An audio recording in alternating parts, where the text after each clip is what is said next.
जहां प्रेम प्रकाशित करना है उसे परिपक्व करते हैं, अपमान दिलाते हैं, प्रेरित करते हैं। सबके उर में वही बैठे हुए हैं। बोले भियस महेश तब ज्ञानी मूढ़ न कोय, जस जही का रघुपति करे तस ताहि क्षण होए। उर प्रेरक रघुवंश विभूषण। भगवान प्रेरित करते, इसकी निंदा करो, इसकी अवहेलना करो, इसका अपमान करो, फिर देखते हैं अब हृदय में कैसा लगा। बोले ठीक है, आगे बढ़ो। फिर दूसरी वार, जैसे एक कांच है, छोटा सा कंकड़ मारो टूट जाएगा, पर जब उसको परिपक्व किया जाता है, ठंडा गरम ठंडा गरम, तो बुलेट प्रूफ हो जाता है, गोली मारो तो नहीं टूटेगा। ऐसे ही भगवान अपने भक्त के हृदय को बुलेट प्रूफ कर देते हैं। वाणी की गोली, अपमान, नाना प्रकार के तिरस्कार, नाना प्रकार के द्वंद्व, सुख दुख, लाभ हानि, मान अपमान, निंदा स्तुति, जन्म मृत्यु, इन सब का प्रभाव नहीं पड़ता उसके हृदय में। जो प्रेमी हृदय होता है, तैयार रहो, आपके हृदय को भगवान ऐसा बनाएंगे किसी भी तरह का कोई द्वंद्व आपको परास्त न कर पावे। प्रेमी जनों का रंग उसी के हृदय में चढ़ता है। कृपा प्रकरण है एक सेवक वाणी में, उसमें दो भाव रखे गए, एक अकृपा और एक कृपा। कृपा प्रकरण में देखिए, जब तीसरी भूमिका आती है कृपा पात्र की, पहली भूमिका है मुख वर्णत हरिवंश, चित्तनाम हरिवंश रति, मन सुमिरन हरिवंश, यह जो कृपा हरिवंश की। मुख से प्रियालाल के जस का गान, नाम कीर्तन, नाम जपना, और चित्त से आचार्य और आराध्य देव के चरणों में अखंड रति हो जाना, और मन से बार बार उनकी सेवा, उनका सुमिरन, ये सेवा के लिए ही संकल्प उठना, ये पहली कृपा है।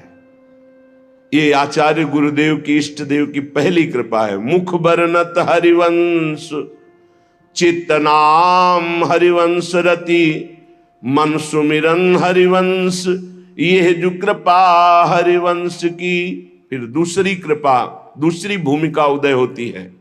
सब जीवन सो प्रीति, रीति निबाहत आपनी, श्रवण कथन परतीति, यह जो कृपा हरिवंश की। सब चराचर जीव से प्रेम का व्यवहार, क्योंकि मेरे प्रभु ही सबके अंदर बैठे हुए हैं, पर किसी से कोई स्वार्थ की आकांक्षा नहीं, कोई आकांक्षा नहीं, कोई चाह नहीं। सब जीवन सो प्रीति, पर रीति निवाहत अपनी, अपनी रीति क्या है? सब सोहित निष्काम मति।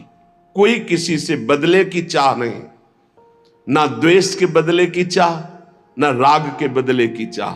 वो राग द्वेष से अलग भगवत भाव से सेवा करता हुआ निष्काम। श्रवण कथन परतीति, बस अपनी वाणी जी का गायन, वाणी जी का श्रवण और विश्वास, किसी श्रवण कथन से, नाम वाणी से हमें श्यामा श्याम की प्राप्ति हो जाएगी। श्रवण कथन परतीति, परतीत माने विश्वास, यह जो कृपा हरिवंश की। अब तीसरी भूमिका, शत्रु मित्र समझानी, मानि मान अपमान सम, दुख सुख लाभ न हानि, यह जो कृपा हरिवंश की। शत्रु और मित्र में समान भाव। क्या भक्त का कोई शत्रु होता है क्या? नहीं, भक्त की तरफ से कोई शत्रुता नहीं होती, पर जो तमोगुणी आंतरिक हृदय वाले होते हैं, उनको भक्त का यश चुभता है, उनको भक्त की जो उन्नति है भागवतिक, वो उनको खाए डालती है। अब वो हर प्रकार से सोचेंगे इसका कैसे पतन करूं, इसका अपयश हो जाए, इसका नाश हो जाए, तो वो शत्रुता का भाव करे, पर आपके हृदय में फर्क नहीं पड़ना चाहिए। ये तीसरी भूमिका हमारे प्रेम रस प्राप्ति की। शत्रु मित्र समझानी, जैसे बड़ाई करने वाला, सम्मान करने वाला, ठीक वैसा ही आपको दिखाई देना चाहिए निंदा करने वाला, अपमान करने वाला। वैसे तो निंदा करने वाला ज्यादा पूज्य है। क्यों? क्योंकि वो हमारे अशुभों का नाश कर रहा है, निंदा करके, अपमान करके हमारे अशुभों का नाश कर रहा है। वो हमारे जो प्रारब्ध भोग हैं उनको काट रहा है। वो कितना कृपालु है। भगवान उसके अंदर प्रेरणा दे करके हमें परिपक्व कर रहे हैं। इसलिए निंदा करने वाला, अपमान करने वाला, तिरस्कार करने वाला हमारे हृदय में पूज्य भाव होना चाहिए। ये प्रेम प्राप्ति के लिए बहुत जरूरी है। शत्रु मित्र और होगा। बड़े बड़े महापुरुषों के जीवन में बड़े बड़े विरोध हुए हैं। अगर विरोध ना हो तो भक्ति में रंग नहीं। जब विरोध आवे तो नाच पड़ो कि भक्ति रंग ला रही है। भगवान विरोध पैदा करवाते हैं। क्यों करवाते हैं? क्योंकि आप उस भूमिका से ऊपर उठे जिससे कोई भी विरोध आपका स्पर्श न कर पावे और आपकी भक्ति अबाध और अखंड बनी रहे। तो शत्रु मित्र सम जानी, मान मान अपमान सम। अपमान और मान दोनों को सम मान करके सो। अगर कोई सम्मान कर रहा है तो उसकी मति, अपमान कर रहा है तो उसकी मति। सम्मान और अपमान में दोनों में समान स्थिति होनी चाहिए। शत्रु मित्र सम जानि, मान मान अपमान सम। दुख सुख लाभ न हानि। ना कोई दुख, ना कोई सुख, ना कोई लाभ, ना कोई हानि। हर समय अपने प्रिया प्रीतम के चिंतन में इतना चित्त जोड़े है कि दुख सुख का, लाभ हानि का कोई प्रभाव ही नहीं पड़ रहा। ये तीसरी भूमिका। चौथी भूमिका अब जो है तैयारी हो गई प्रेम रंग रंगने की।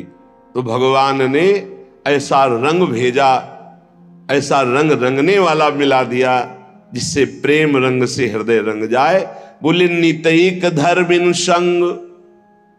नित्य उसको प्रेमी जनों का संग मिल गया। बड़ा कठिन है, सही संग मिल जाना बड़ा कठिन है। भगवान की कृपा से मिलता है।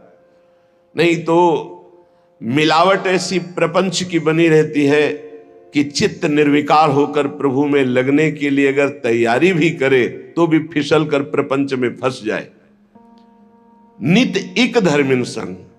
बहुत संग मिले वो संग नहीं। इष्ट मिले अरु मन मिले, मिले भजन रस रीति। तहां निशंक है मिलिए, तासों कीजे प्रीति। जहां अपना इष्ट मिले, जहां भजन की रस रीति मिले, जहां अपना मन मिले, ऐसा सत्संग मिल जाए तो बहुत जल्दी प्रेम रंग की प्राप्ति होती है। नित एक धर्मिन संग। जब श्री प्रियालाल के प्रेमी जनों का संग मिला तो नित्य नवीन प्रेम का प्रादुर्भाव होने लगा। नित्य एक धर्मिन संग तो रंग बढ़त नित नित सरस। फिर नित नित प्रेम अभांग। ये जो कृपा हरिवंश की। जहां ये चौथी भूमिका आई तो पांचवी भूमिका में लीला दर्शन होने लगता है। निरखत नित्य विहार, पुलकित तन रोमावली, आनंद नैन सुधार। यह जो कृपा हरिवंश की। नेत्र खुले हैं बंद। वो प्रिया प्रीतम की रूप माधुरी, लीला माधुरी में डूबा हुआ, आनंद सुप्रवाह करता हुआ एक एक क्षण महाप्रेम में व्यतीत हो रहा है। छिन छिन रुदन करंत, छिन गावत आनंद भरी, छिन छिन हर हसंत। यह जो कृपा हरिवंश की। ये छठवीं भूमिका आई। क्षण क्षण में उसका रोना हो रहा है। क्षण क्षण में वो प्रियालाल के संग विहरण कर रहा है। क्षण क्षण में उनकी लीलाओं का गायन करके डूब रहा है।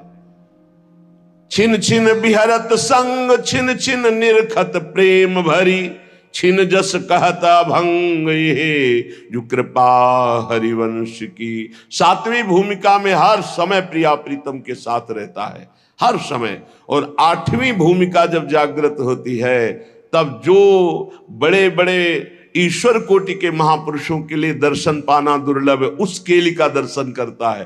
त्रपित न मानत नैन, कुंजरंध्र अवलोकितन। यह सुख कहत बने न, यह जो कृपा हरिवंश की। निरंतर कुंजरंध्रों में लगकर प्रियालाल की अद्भुत केली का वो उपासक अवलोकन करता है, जिसके हृदय में प्रेम जागृत हो जाता है। ये 7 भूमिकाएं बहुत सुंदर प्रेम की श्री सेवक जी महाराज ने वर्णन की। तो जो उपासक सहनशील होता है वही इस मार्ग में चलता है। जब प्रशंसा होती है तो सबको अच्छा लगता है, और जब निंदा होती तो सबको बुरा लगता है, लेकिन प्रेमी को नहीं। प्रशंसा प्रेमी को चुभती है और निंदा उसको मीठी लगती है। ये उल्टा मार्ग है, प्रेम का उल्टा मार्ग है।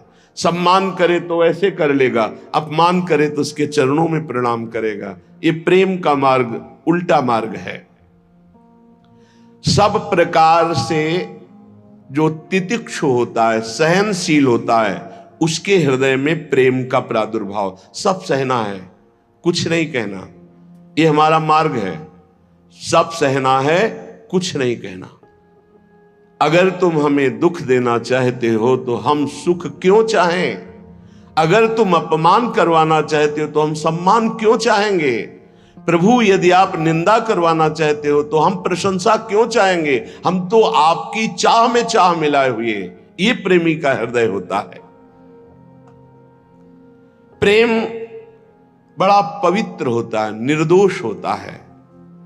छल, कपट, बेईमानी, स्वार्थ, स्वसुखवांछा, ये प्रेम में छू नहीं जाती। जहां प्रेम प्रकाशित होता है वहां छल नहीं होता, कपट नहीं होता, छुपाव नहीं होता, बेईमानी नहीं होती, स्वार्थ नहीं होता। बड़ी दिव्यता होती है, क्योंकि प्रेम दिव्य है तो विशुद्ध जिसके हृदय में जागृत होता है उसे दिव्य कर देता है।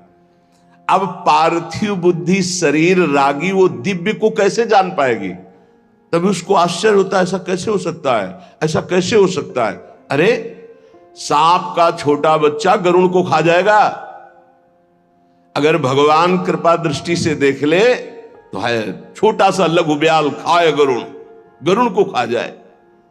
मस्कई कहीं बिरंची अजय मसकते हीन, ब्रह्मा को मच्छर बना दे, मच्छर को ब्रह्मा बना दे, जड़ को चैतन्य, चैतन्य को जड़, कर तुम अकर तुम अन्यथा कर तुम। सर्व समर्थ प्रभु का प्रेम प्रकट हो गया तो दिव्यता।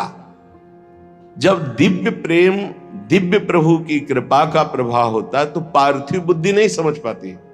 श्री जी की कृपा, लालजू की कृपा, उनकी कृपा का केवल स्वाद। अभी वो कृपा हट जाए तो अभी बोलना की आवाज नहीं निकलेगी। सुई के धागा जहां जानना मुश्किल है वहां अनंत ब्रह्मांड पार कर दे। कर तुम अन्यथा कर तुम हमारा प्रीतम है। भाई समझो, ये माया भगवती ऐसी आंधी चलाएगी कि तुम हमारी बात न पकड़ पाओ, और बाद में देख लेना तुम्हें समझ में आएगा कि क्या हमने खो दिया। अब वो बोलवाना चाहते हैं, मूकम करोति वाचालम पंगुम लंघयते गिरिम यत् कृपा तमहम वंदे परमानंद माधवम। वही माधव परमानंद बैठ करके मूक से वाचाल कर दिया। अब इस वाचाल से वो मूक कर दे, उनकी महिमा की बात। अगर उनका है कि दहाड़ो तो अंतिम श्वास तक ऐसे दहाड़ते रहेंगे। भगवान की कृपा से जो दिव्यता आती है वो मानुषिक नहीं होती, उनमें मानुषिक नहीं होती। जब मीरा जी को जहर पिलाया गया तो बोले ऐसा कैसे हो सकता है कि इतने हलाहल जहर से बच जाए। उसको संशय हो गया कि ये वैद्य मिल चुका है मीरा जी से और इसने बनावटी ऐसे जहर बनाया जिससे मीरा मरी नहीं। बुलाओ उस वैद्य को। वैद्य को बुलाया, उसी कटोरे का एक बूंद जे भी चखाया गया, छटपटा के मर गया। मीरा जी की ही प्रार्थना से पुनः वो जीवित हो गए। कर तुम अकर तुम, भगवान की एक अपार सामर्थ्य है। ये पक्का समझिए, भक्त का यश तभी फैलता है जब जैसे झंडा फहराता है ना तो डंडे पे फहराता है। जितना मजबूत डंडा होगा और लंबा होगा उतना ही झंडा फहराएगा। ये विरोध भाव, ये निंदा, ये तिरस्कार, ये वो डंडा है जिस पे भक्त का झंडा फहराता है।